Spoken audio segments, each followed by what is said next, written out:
Hello, my light beings. Welcome back to the Magic Exists podcast with Dani Margeaux. I have a very special guest today. She is a soul sister of mine. Her name is Kirsten. She is an intuitive coach, soul reader, Akashic Records reader, Reiki master, and through her intuitive insights, soul wisdom, and energetic connections, she helps heart-conscious women and mothers embrace their emotional beauty, soften into their intuition, and find their wild grace so they can live a beautiful and purposeful life reflective of their true essence. Welcome, Kirsten. Yay, I'm so excited to be here. Thank you for having me. Yay.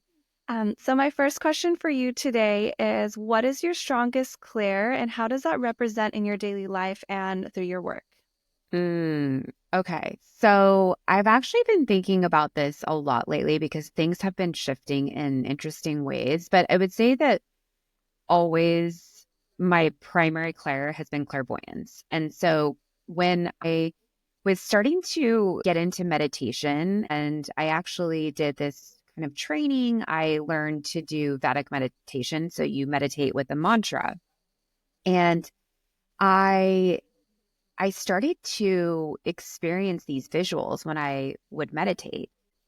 I thought it was like a normal process, honestly. I was so ignorant and naive.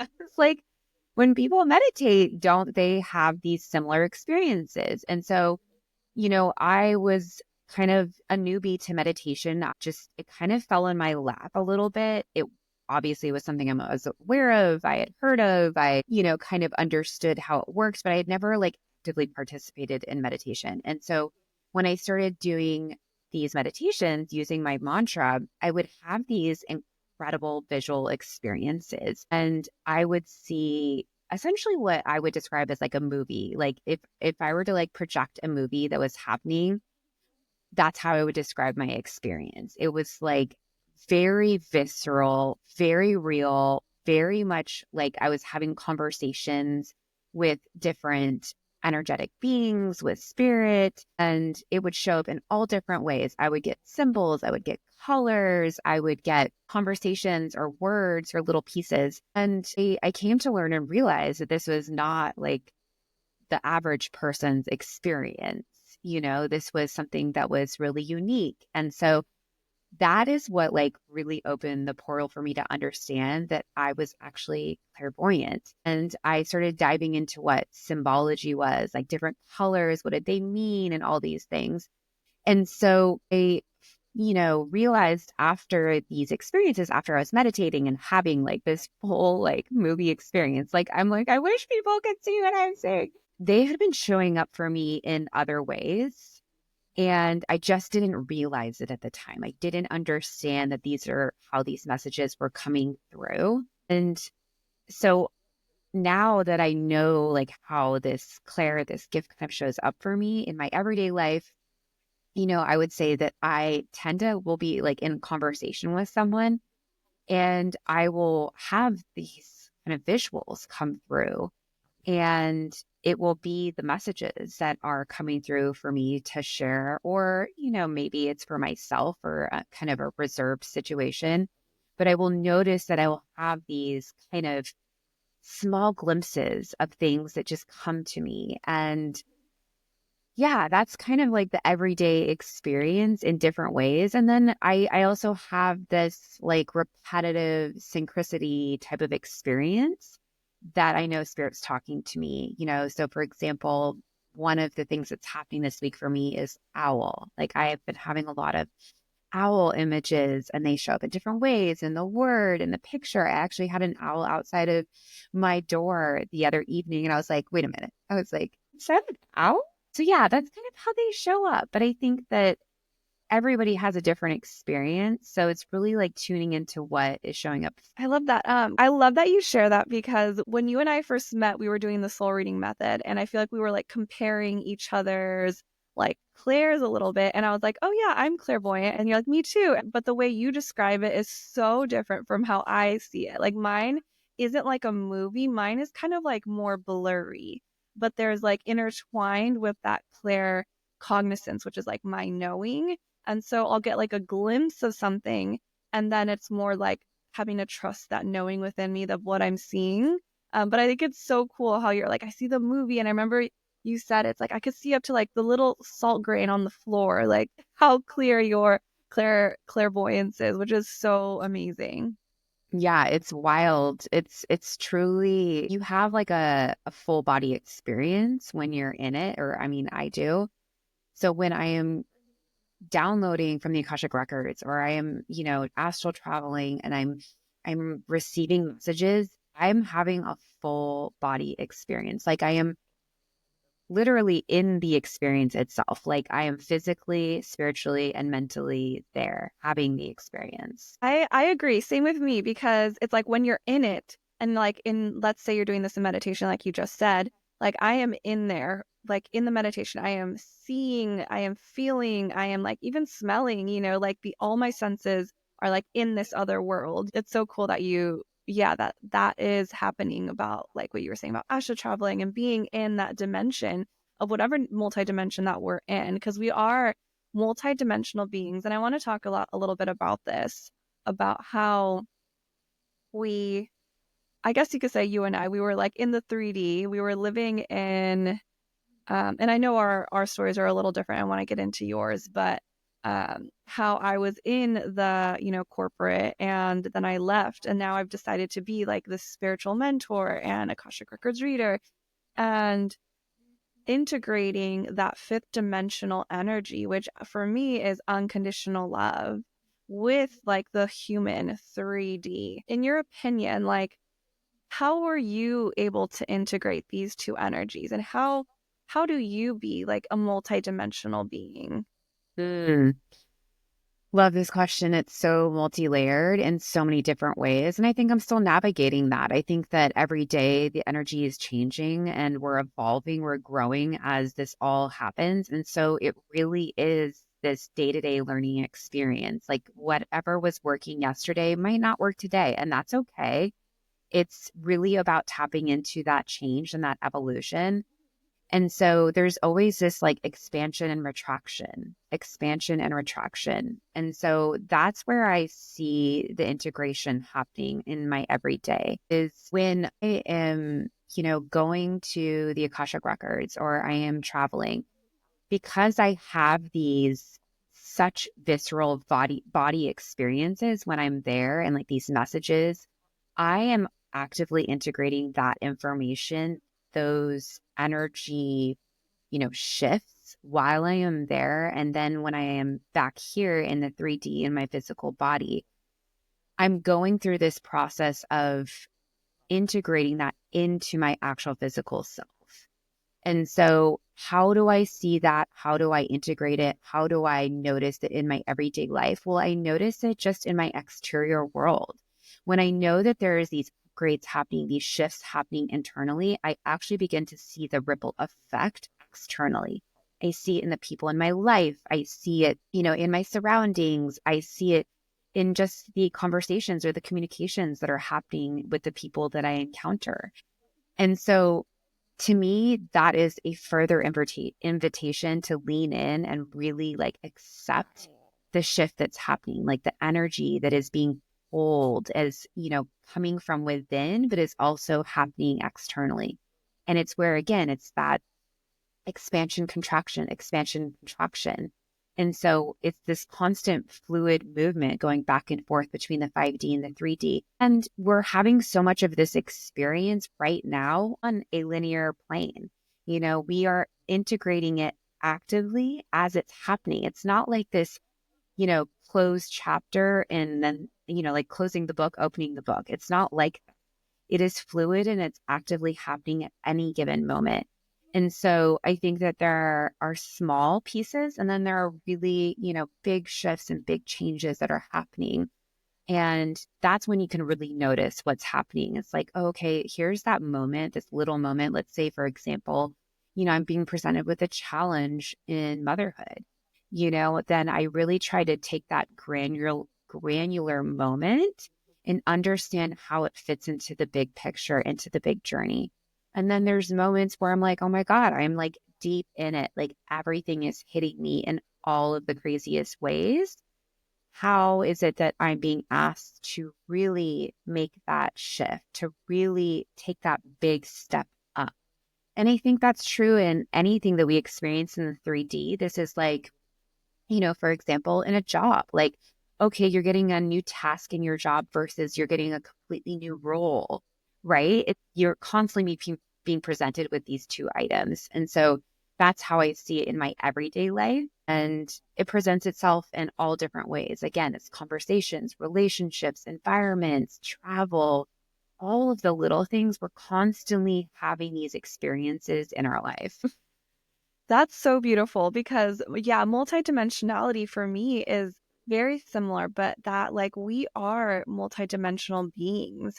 And as we remove the conditioning or the layers or the limiting beliefs or the expectations that the 3D has put on us, is how we like take off like the 3D mask to be like a 5D essence in a 3D world where it's like where you are connected to your heart and you are connected to your desires and you're connected to like your soul frequency and living out of that place through the experiences of being human and through the experiences um, of navigating life. And I love what you said about, your as a mother, like, or any experience that comes through is like helping you in that moment guide you to the next experience or, learn to integrate or expand, in that moment. I want to go into a little bit about how Oh, you no. transitioned from a corporate lawyer to the spiritual world. And how Okay. was that for you moving into that as a mother with two children? Yeah, so it's really interesting just thinking about the different dimensions and like what happens inside of each of them. I love like what you're talking about, like connecting to the frequency of love, because every time I am in the records or I'm getting messages or I'm downloading, there is one thing that remains true no matter what. And that is that love truly transcends all lifetimes, all souls, all occurrences, everything that ever happens. It's always in the essence of love. And so that has been such a beautiful experience to really witness personally in my own, human experience, because love comes in so many different formats. And it's been something that I've truly struggled with. I as a child really struggled with a lot of self-love. And it's something that as part of my healing journey, I really had to work hard at to understand what this unconditional love is. And I have experiences with this in past lives. I've seen in past lives where I've struggled with this idea of unconditional love. I have struggled with love for myself. And so in this lifetime, I continue to be presented with some of these same themes. They keep reoccurring over and over again. And right now we're approaching this full moon, and it's actually something that's really been on the top of my mind. About love really just transcends all lifetimes, all past lives. It is something that is carried over with the soul. And so that is something that I find to be such a beautiful connection over and over again, to integrate the experiences that our soul has had that live in these other dimensions, that they continue to experience in that dimension and then bring it back here. It's always in the place of the heart. And so that is something that I've truly struggled with in my past, in this lifetime and in other lifetimes, that I am here to really learn and grow from. And it's still something that today, like actively today, that I am navigating through this idea of self love, that I'm worthy of unconditional love, that I am a being of love. And so much of my motherhood journey has shown me that I had a past life where I was reckless with life. I was reckless with my own. I was reckless with a child's life that I was carrying. And ultimately, I lost my life. I lost the life of that child. And that past life has been very present in my mind, in my heart, and in this lifetime. And so much of that energy has carried forward in this lifetime for me to learn and grow from, to truly value life, to truly value love, to believe that I am a being of value, just being here. And so becoming a mother in this lifetime has really spun up a lot of that energy. And it's ironic. One of my girls is sick right now, and this has been the biggest portal of my understanding and healing of this idea of unconditional love. Because so much of motherhood, I think for myself and for a lot of mothers, a lot of people with this wound, has been about fixing. There's something that happens, something that comes up. Your child is hurt, your child emotionally is upset, and you try to fix the problem. And I was raised a fixer. I was raised not to be in this place of love, not to be in this heart consciousness, but to really try to put a band-aid on it, to try to make it go away, to try to stop. And something that I have realized in my time as a mother and having experienced my kids being sick, with different illnesses and things like that, is that I wanted to go in and fix it. I wanted to, of course, take their pain away. And every mother has this sentiment. We don't want to see our child suffer. And what I took away this lesson was on a bigger scale. And when we try to fix and we try to take away someone else's pain, we are robbing them of their human experience. We are robbing them of receiving the love that they deserve to receive in that moment, that unconditional love.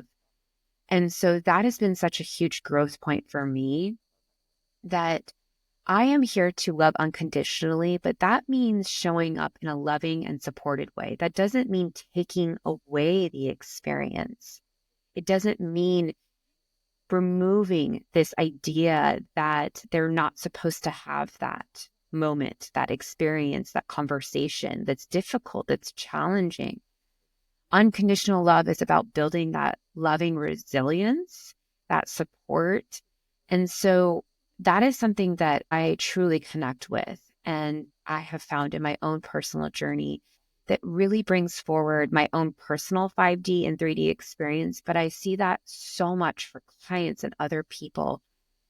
When we're able to tap into our heart consciousness to be in this place of love, there's so much room for us to learn and grow and really evolve in our soul, and ultimately release soul contracts, release these ideas that we're not worthy of love, that we're not beings of love. And you see so many people struggle with this similar concept. It just comes up in different ways.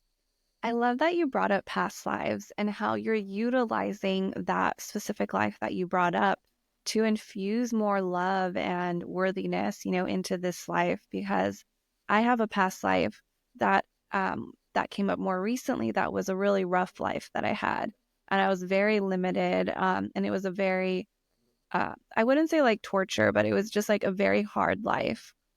And I feel like I was meant to see that at that moment that I saw it, because I was meant to live in this lifetime without limitations, Yeah. and in the joy and in the fun.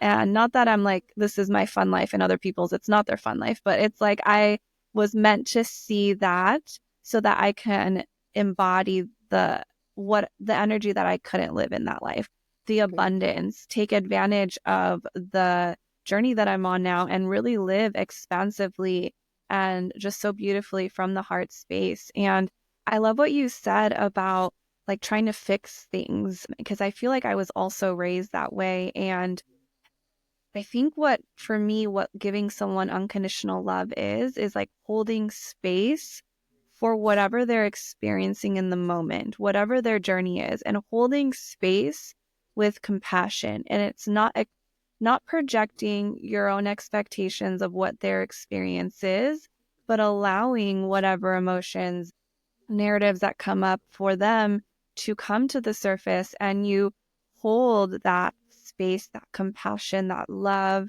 that listening ear for them to move through it. And of course, the goal is for, every person to have the resources to be able to do that themselves. But like you said, everyone's on their own journey, and all we can do right now is offer them that love so that they can hopefully, the goal is for them to evolve and find that for themselves and that love for themselves. And I think that was just so beautifully said. Yeah. We are relational beings. We have relationships. We're meant to have relationships. We are meant to grow and learn in our relationships. And so certainly everybody is on their own journey, but we all need guidance, whether you pay for professional guidance versus having it just in your own, day-to-day life, you are always receiving guidance and directions in your relationships. And it's difficult. I mean, we come into this lifetime selecting our relationships, finding our people for better or for worse. And sometimes these relationships that we elect to be in create a lot of blind spots. And so that's where, having somebody there to hold your hand and guide you and hold space for you can be such a beautiful experience, because even us as healers, we have our blind spots. We are meant to be in relationship with other people and other beings. And so if we weren't, then we would be, solo travelers out in a cave, and that would be the experience, but that wouldn't be the growth that we sought here on earth as humans. That is truly the true connector of being a human. Everything that I have ever experienced out in the 5-dimensional world and with different 5-dimensional beings is that is the true gift that we have elected to have. We have decided to be humans. We have decided to have a heart. We have decided to be in this heart consciousness, to have emotions, passion, anger, frustration, love, hatred, all of these experiences, neither negative or positive, but they are the experiences, the energy that we are meant to experience and grow and evolve from in this lifetime. And so I think that is such a underlying foundational factor in all of our experiences and our relationships. And that is what we are meant to mirror and bounce off of each other, is that exact thing, is that we are meant to see and feel all of it. I want to pivot into something that just came through, and I feel like you're the perfect person to talk to about this, but the concept of free will versus destiny, because you were talking about how we chose this life, we chose these relationships, these soul contracts, and how I see it, and I would love for you to expand your take on this, is like how I see it is like our highest self, which is the purest, highest frequency embodiment of love, wisdom, God consciousness, chooses specific paths, let's say in this reincarnation that we're here now, connections, relationships, experiences, trauma, soul contracts, all the things, so that we can evolve. But it's our multidimensional self of consciousness, who I am now, who gets the free will to pick if I want to be in alignment with that choice, or if I want to be, I guess I will say, out of alignment and, in your own way. But for me, it's like the minuscule decisions don't really matter to like the higher consciousness of our path. Like these little decisions, oh, should I start, take this yoga class or do these things? It's more like these are small things that help us align to our soul frequency and unravel these parts of us that help us make, these high frequency, heart compassionate decisions. But that's not what like is actually the overarching like purpose.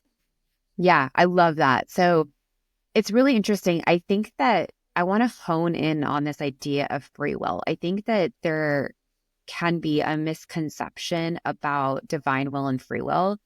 And it's looked at in a very separate way. Like, okay, we're humans, we're living out our life, we have free will. And then there's this divine order that's happening and directing it from like above, right? So there's actually like a mix match happening here. I think that what you touched upon is really important. So free will is our soul deciding. Now, that doesn't necessarily mean that today my free will is I'm going to go eat a bagel versus eat a hamburger. Like that is my human mind making a decision, right? And my stomach, maybe. But the free will is actually coming from your soul, and your soul, before it incarnated into this life, made these decisions. So the free will is not necessarily happening like what you're describing in these everyday little small moments. That's part of it, but that's not truly what free will is. The free will happened before you incarnated here. But the free part about it is the fact that your soul chose this path. It was your soul that made these decisions. It's not this overarching divine decision making entity that's deciding. It's your soul. That is the freedom that your soul has. So there is an incarnation process that happens for your soul, and your soul goes through this entire process, understanding its past, understanding its future, understanding what it needs, how it's going to grow and evolve, who needs to be part of that. Where does your soul want to incarnate to? What city? What is your astrological signs going to be? Are you going to have siblings? What are your parents going to do? All of the things, like if you were to draw out a map of your life, your soul is freely choosing these things. And so I think this idea that as a human, we have all of this free will, I think is a little bit of a misconception. It is your soul that has the free will. It has made a lot of these decisions before it incarnated here. And there are different energies and presentations that are happening with an overarching divineness that your soul has participated in. And that is coming to you at different moments, and you're given choices. And so I think that that's kind of the differentiation I want to make a little bit about free will, is that the free will is not happening in your day-to-day human life from your human self. It is happening on a soul level. And so I think that it's really important to understand how involved you really are in your life, how involved you really are in the unfolding of everything that's happening. And when I have been presented with some really, really deep challenges in my life where my human self could easily say, I'm checking out. I'm done. I'm moving on. I need to, go here instead of there. And I can't handle this anymore. I have taken a different road. I have connected to my soul and asked my soul, what is it that I'm meant to be here to learn and grow from? Am I meant to continue on this path? Am I meant to be around this environment, this place, this person, this situation? What is being presented to me? Because I believe that my soul was involved in the decision-making process, that my soul presented me with these people, these places to grow and evolve. And so when I come back to my free will, I come back to my soul and understand what it is that I chose, why I chose it. And so I think that it's really important that when we are presented with these challenges, like you said, that you are a true objective space holder, unattached, not only unattached to the situation or the other people, but unattached to the human experience on some level, that you can see it with some objectivity, that your soul chose this human experience for you to learn and grow from. So I think that that's a really important differentiation or understanding of divine will and free will. There is this kind of fluidity that happens back and forth, and it's not just such a human choice experience. It really is coming from your soul. Oh my goodness, that resonates so much. And thank you for that clarification, because I feel like even for me, it was like hard to integrate. Like I knew there was a connection between that free will and that destiny, but actually, like those terms are actually human terms. And how it actually is so much higher than what maybe, like I could conceptualize. And it's interesting, like how we are as humans aligning back to our soul frequency and really choosing to align to that frequency of our hearts aligns us more to our soul's path and our Mm. purpose. And oh, that's just so beautiful. I Yeah, I absolutely love love that. that. That's exactly, girl. Like we're frequency to frequency right now. Like Soul frequency to soul frequency. Yes, I mean I think that's the point. I think what you're saying and what I'm saying is exactly that, is that when you're presented with, let's say, two choices, you are aligning your soul frequency to the free will that your soul already has put yourself aligned with. And so sometimes we pick the other one. That's okay. That's also part of the learning experience. And I'm pretty sure that we already know that we're going to pick that one. We're going to pick, road B, which is the harder one, which maybe we come back and, a bunch of, ups and downs and, swivels and squiggly lines back to road A, which is the true frequency of our soul. But we already knew that. We already had a plan in place that this was part of the road that you were going to travel to get back to the true frequency of your soul. And I think that's really what free will is. I love it. And I want to relate this now to your journey because you were a corporate attorney, and I'll let you share the story, but how were you able to pivot, I guess, back to your soul's purpose? Or do you feel like you were living your purpose as an attorney, but you just wanted to make a shift? How would you describe that? So looking back on things always look differently, right? Hindsight is always a beautiful thing. And that is part of the learning process. No, I don't think I was living my overarching purpose as an attorney. I think it certainly was part of my purpose, though. I think that that's also something that's really important to understand, that, well, a couple layers here. One, your job is not necessarily a purpose, okay? It can serve as part of your purpose, but it is not like, oh, my purpose here is to be an attorney. That's so three-dimensional and so much in a box. Like, our souls don't select our jobs to live out our purpose. It's so much bigger than that. And it certainly can contribute and add layers and beautiful lessons to it. So it can be part of our purpose, but it is not the purpose of why your soul is here. So, reflecting back on being an attorney. So I was an attorney for 10 years. I was a trial attorney. I was in the courtroom arguing motions. I took depositions. I conducted trial. So I was in the thick of it. And so I came from a long line of attorneys. My family, a huge part of my family, are all attorneys, are in the law in some form or fashion. And so it was something that I picked up from an ancestral line.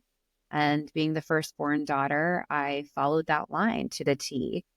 And so ultimately, in hindsight, looking back, there were such tremendous lessons that I gained from that experience in so many different ways.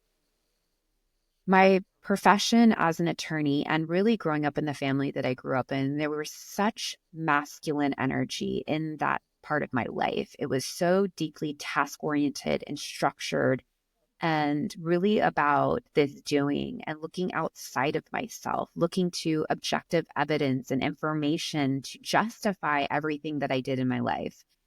And that's how I was raised. And so much of that experience was about understanding what masculine energy really looks and feels like. And, on the other side of it, having left the profession a couple years ago and really finding this work, soul work, which is really my true soul's calling, is to see that I had to be in that place. I had to really live in that masculine energy to fully embody and understand the divine feminine. And so much of this undoing for me has been coming back to my natural state, coming back to my natural self and my natural soul frequency and energy, which is very feminine. And look, we have both sides. It's important that we embrace both because we are both. But I was so deep in the well of the masculine. I was so far into it that I had lost complete touch with every aspect of my feminine self, my softness, my heart, my emotions. That is truly where I've had such a gift of my intuition and the connection that I find so deeply with my soul, and that's through my emotions. And I was so cut off from my feelings, my body, everything about me that really is my natural state and is deeply part of the feminine that we all have, is connecting to that intuition, connecting to our emotions, being in tune with our body, our needs, our passions, our wants, and just a being in ourselves. And so I had to live in that energy to be able to understand what it looked like and felt like. And I see that in my clients. That's so much of what happens when clients come to me is they are deeply in that energy. They are deeply in this masculine world and really find themselves stuck, finding themselves disconnected from themselves and from the divine feminine. And so I can see now in hindsight how much of that contributed to my soul's work and my purpose, and really being able to understand that energy that I had to live through. So I think that it was all part of my path, my long path. Again, it goes up and down, it's windy, squiggly, etc. Healing is not a direct line. That is truly something that I gained from that experience. And also, as an attorney, I primarily worked with contracts. And so contracts is really about interpretation. Okay. So you would have an entire case about one word.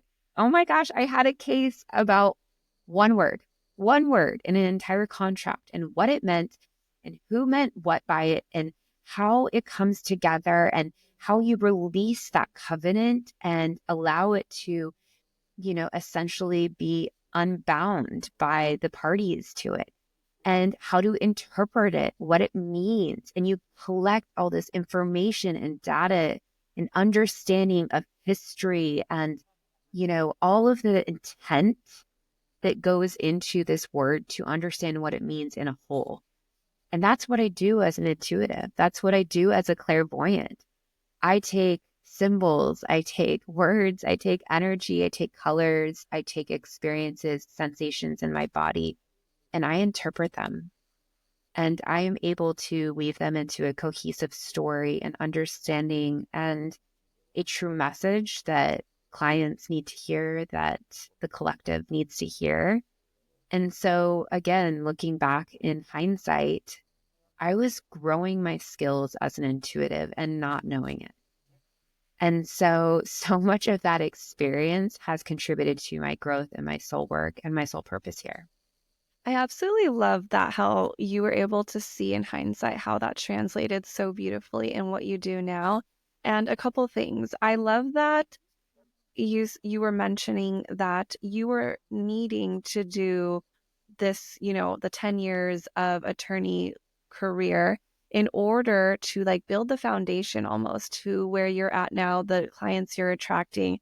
And I feel like that's a similar thing to what I was doing, where I was in sales for 10 years, opening my heart, opening my throat chakras, learning how to communicate high ticket items like $10,000 hearing aids to people, like learning to open that part of me. And then in property management, learning how to connect with vendors and connect with people. And I feel like that's such a big space in the entrepreneurship world. Like I was creating the foundation for my gifts and my tools and my talents so that I can utilize them in the space I'm in now. And oftentimes I do get a lot of clients who are like, I'm not living my purpose, or I'm not living, my life's path.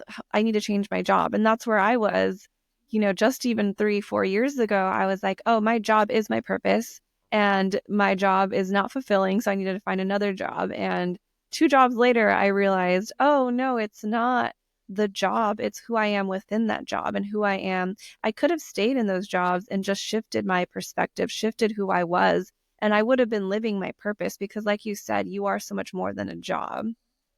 But even further, I felt called to be the spiritual mentor that I am now. And so I took it, that step. And I just want to share with people, not everyone has to, step out of their corporate life in order to live their purpose, because oftentimes it's just finding that essence of who you are and being able to share that compassionately and loving with your family, your friends, because often you're here to do some lineage healing. Like you said, that you were an attorney ancestrally, like in your line, it was, you're an attorney. That's what you were going to do. That was Yeah. meant for part of your path. And a lot of people, I feel like, that come to me also, they they feel very much like, I know I'm meant to heal my family.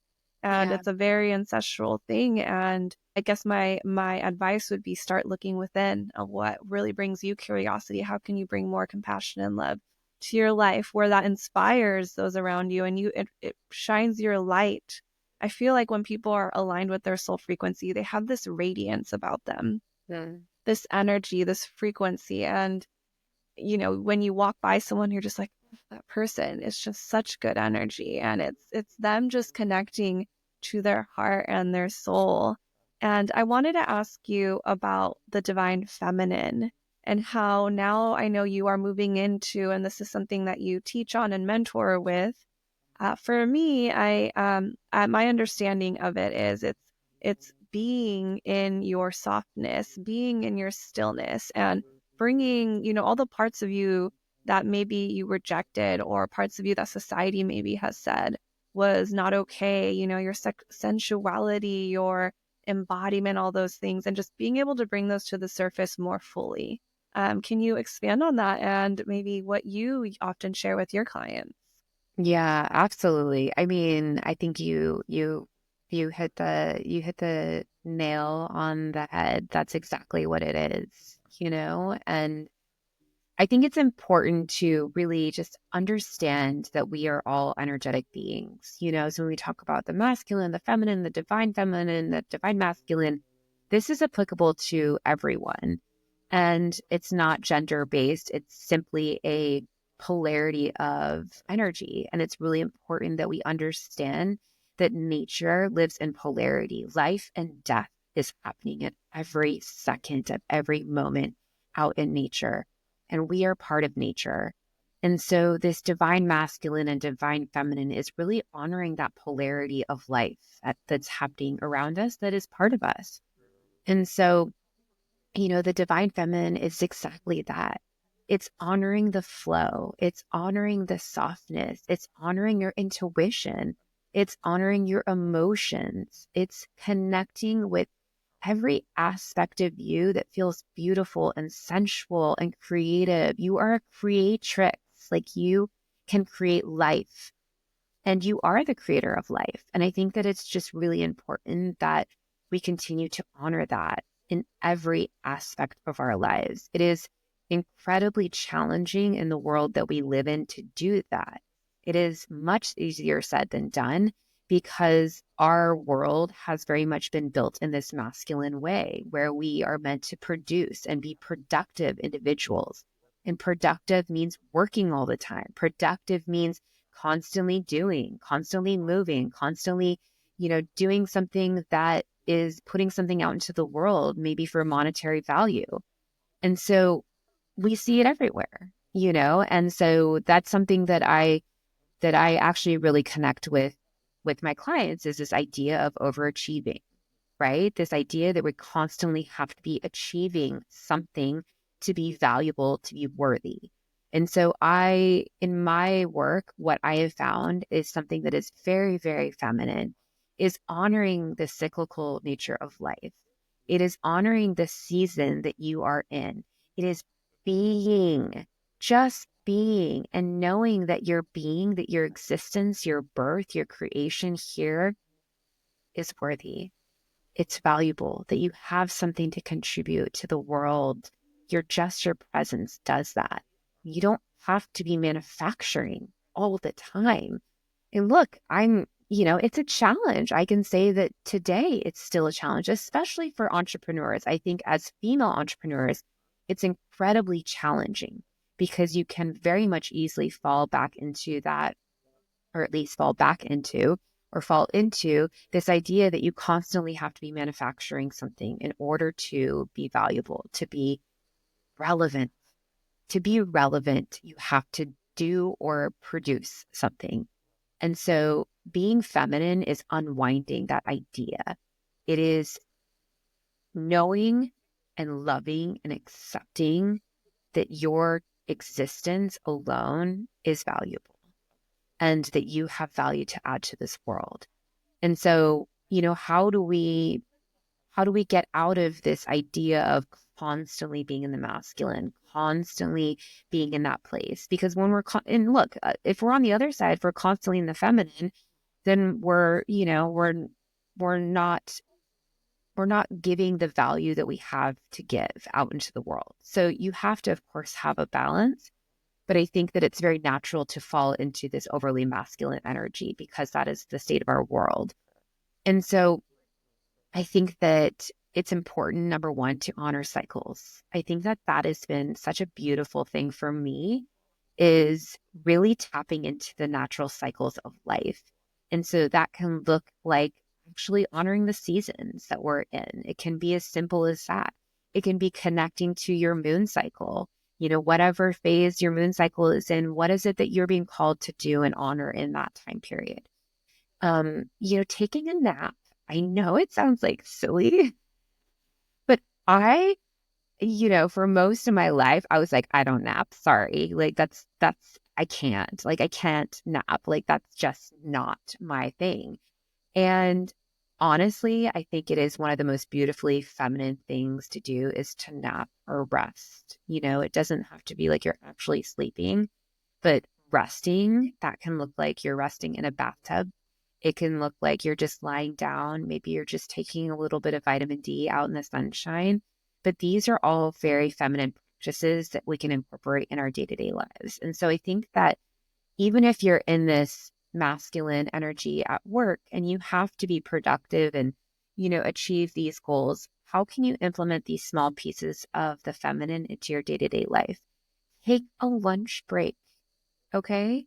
Take a lunch break, get out there, eat your meal, get some sunshine, maybe go on a walk, whatever it is, get some fresh air, just rest your eyes, whatever it may be. But these are little practices that we can incorporate into a deeply masculine world and really connect with the feminine. So beautifully said. And I love how you brought it up, even like a biological standpoint. Like our body needs to sleep at night in order to wake up to do work during the day. And in traditional Chinese medicine, the qi in our body is equally balanced with the yin and the yang energy. And it's really interesting. When I started moving from that overly masculine, overproducing go, go, go energy, and when I would get sick when I was in that state, I would just be like bringing my tissues around, sick for days. My colds would last weeks. And I just learned to move through it. It was like, oh, it's fine. I'm just going to keep working. And then now I'm in this more balanced state of the masculine and feminine, when I do get sick, if I just sleep for a day or even like half a day, typically I don't even get sick and it goes away. And that like the symptoms of the cold or the cough often resolve themselves because I offered myself that stillness and that rest, which my body biologically needs. And so it's just a really beautiful place to see. I literally in college people would know me as like the girl who would bring their tissues around because I just was always sick. And now I can't say that I feel like I haven't gotten sick this whole year. I haven't gotten sick since February. So it's really cool to also just see it retroactively, like how far I've come and how much infusing the balance between the masculine and the feminine has improved my life. Yeah, like nourishing yourself. Nourishing yourself is an underrated thing in this world.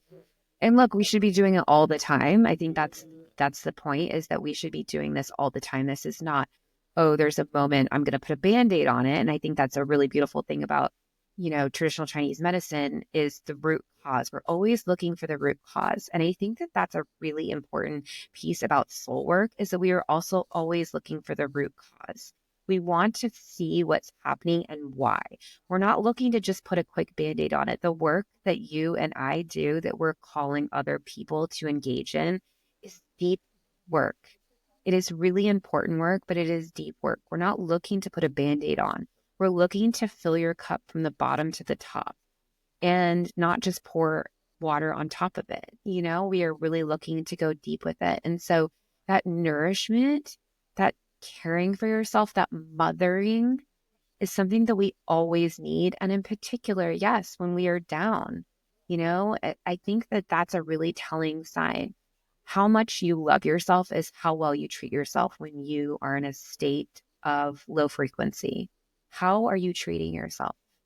I think that that is a really true indicator of how well you can connect to your heart, your self-love, and how much you are willing to nourish yourself back. Yeah, and I feel like in the past it was always like instant gratification or an instant fix. Like if I have a headache, I would just be like, oh, let me go grab those pills and it'll like heal it. But obviously there's a underlining root of why I'm getting these headaches. And it could have been I was drinking too much. It could have been I'm dehydrated. It could have been I haven't eaten in 5 hours and, all those things.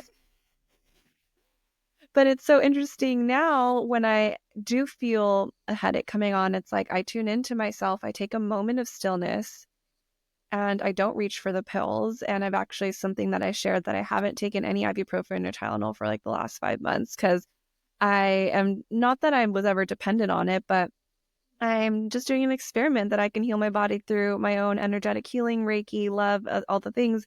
And it's interesting because I feel like when I started announcing this online, my head has been really hurting me. And I'm like, I'm going to surrender. And like, if I need to, I will. But no, I was able to heal my headache. It was pretty bad the last few days. But it's, yeah, tuning into what is it? And for me, it was like I was not eating correctly. Yeah. But tuning into that part of you. Yeah, I'm in a similar boat. I gave up ibuprofen and aspirin, for the past couple years. And, I not to say that I haven't taken it, a couple times in the past couple years, but I used to literally take aspirin every single day because I always had a headache. Now, again, there's a lot of layers to that, but I was constantly relying on something to fix me. I was constantly just trying to put a band-aid over what was happening in my life, ignoring the true callings, ignoring everything that was happening internally in my body. And I practiced law up until the end of 2022. And I was in a state where I physically was having problems. I had physical resistance to doing what I was doing. And I think it was a really important point that you made that we're not here to say that you have to get up and leave your corporate job. We're not here to say that you have to get up and leave your relationship or you have to move houses, et cetera, et cetera. These are all big changes and shifts. And there was things building up to these points. There was years of things happening up into these points. This was not, I'm going to get up and do something. Now, certainly, if you're willing to do that and you can do that, blessings. If you need support, we're here for you. Nonetheless, that's not to say or encourage that that's what has to happen. There was a building to these points. And so, the last year that I practiced law, I had such deep physical resistance. I physically felt ill every time I was, tapping into that work and I was having to be there and be present. And it was affecting every part of my life. And so it came to a point of mental illness where I was struggling mentally to be in that place. I was struggling physically to be in that place. And so it came to a place of no return, where I couldn't turn away from that. And I think that that's kind of what we're talking about here is that if I were to simply put a Band-Aid on it, I would say, oh, it's just been a rough week. Or I'm just going through a moment of really tough where I don't like my job and et cetera, et cetera. No, I went to the root and I understood that this was not the place for me. I was being directed in a different place, and the direction was happening in a way that I couldn't ignore anymore. And there had been breadcrumbs, moments leading up to this where I was presented with opportunities. I was offered partner. I declined. I struggled for a long time, like, oh, do I want to be in this job? Is this what I want to be? I was given more responsibility, manage this case, manage this person. And I had resistance in those moments. And again, so these were all leading up to this moment where I was like, I cannot do this any longer. And it took a long time to get out of it. It's not to say that this happened overnight. There was an entire period leading up to me actually leaving the law. And there was an entire year afterwards that I was still going through a death portal. I was going through a huge transformation and a change that I think I underestimated for myself. I really didn't understand how tied up I was in my life, in my profession, and in my job, because there was so much ancestral work there was so much happening for me on a personal level. My identity was so caught up in my profession and in my job. And so there was a huge unraveling, a healing that had to happen there. And so this work is really about going deep, looking to that root and that why. That is so relatable because when I was transitioning as well, it felt kind of how you described, where I hit a wall where I was filling my life with all these other distractions or, enjoyments, whatever, hanging out with friends after work, going to the gym. I was filling all the other areas in my life because my job was so lacking. Mm. And then it got to that point of like just full resistance and block. And it's like as if I hit a wall and I was like, I just can't do this anymore. I literally can't.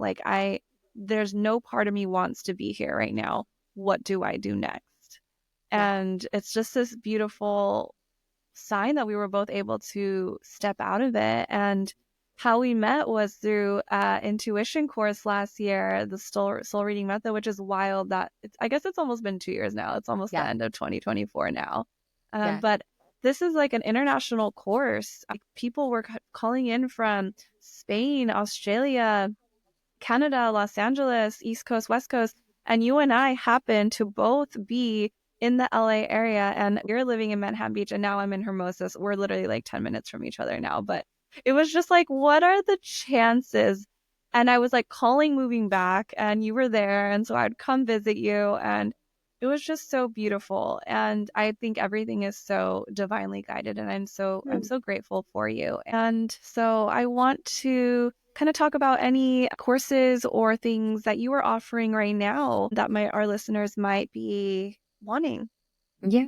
I do one-on-one readings. I also have a coaching container. So you can find information about my readings or my coaching container through Instagram. I am the_soulbabe, and my website is soulbabe.com. I am planning for next year, 2025, which is wild to even think is literally right around the corner. So there will be things happening next year in some group containers. I also do have a self-paced course. It's a very approachable, low entry point for anybody that's curious about intuition. And yeah, you can find out more about that on my Instagram or my website. Beautiful. Yes. I highly recommend Kirsten. I've had a reading from her, healings from her, um, Ascended Master Healing. I remember that one was so powerful, the energy from that one. So, anyways, she's so powerful. I highly recommend her, and I'll leave all her information in the show notes. And one last thing that I want to say is I know a lot of the speakers and the guests that I have are on here are actually people I have met through intuitive classes, people who are in this spiritual awakening space. And so if anyone is curious about finding a community or finding, their soul sisters, I would say start with mentorship of some kind. And it's a beautiful segue to meet other people who are curious about the things that you're curious about and help expand your, curiosities and desires. I second that. Yeah. Beautiful. Well, thank you so much for being here, Kirsten. And until next time. Okay. Thanks for having me. Bye, guys. Bye.